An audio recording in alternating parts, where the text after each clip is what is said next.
الحمد للہ رب العالمین۔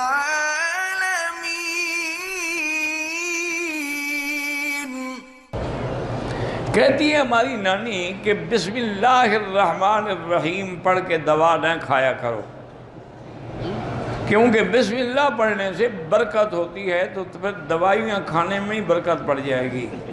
تو بسم اللہ میں شفا نہیں ہوتی ہے، تمہیں دوسری حرکت یاد ہے، اس کی برکت یاد نہیں ہے۔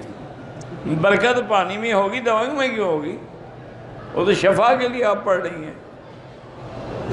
بس نانی ہے نا، عالم تھوڑی ہے۔ یہی نانیاں تو ہیں جن نے گھر برباد کیے ہیں۔ عید کی نماز جب ہو جائے اس کے بعد صدقہ فطر ادا ہو سکتا ہے؟ بالکل نہیں۔ صدقہ فطر عید سے ایک دن پہلے یا عید کی نماز سے پہلے دیا جاتا ہے۔ بعد میں زندگی وہ مطلق صدقہ ہے، صدقہ فطر نہیں ہوتا۔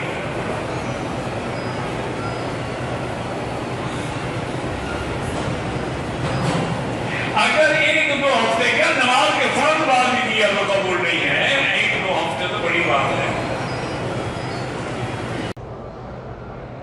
میری عادت میں ہے کہ میں داڑھی یا مونچھ سے بال ہاتھ سے اکھاڑتا ہوں، حالت احرام میں بھی ایک دو بال اکھاڑے کچھ نہیں ہوتا۔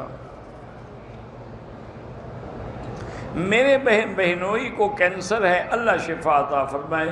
پڑھنے کے لیے میں نے کئی دفعہ تو بتا چکا ہوں، لیس لہا من دون اللہ کاشفا۔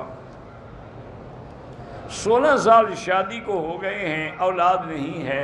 بہرحال پہلے تو ڈاکٹروں کو دکھائیں کہ نقص کس میں ہے، پھر جس میں نقص ہے اس کا علاج بھی کریں، اور پھر اللہ سے دعا بھی مانگیں، رب لا تذرنی فردا وانت خیر الوارثین۔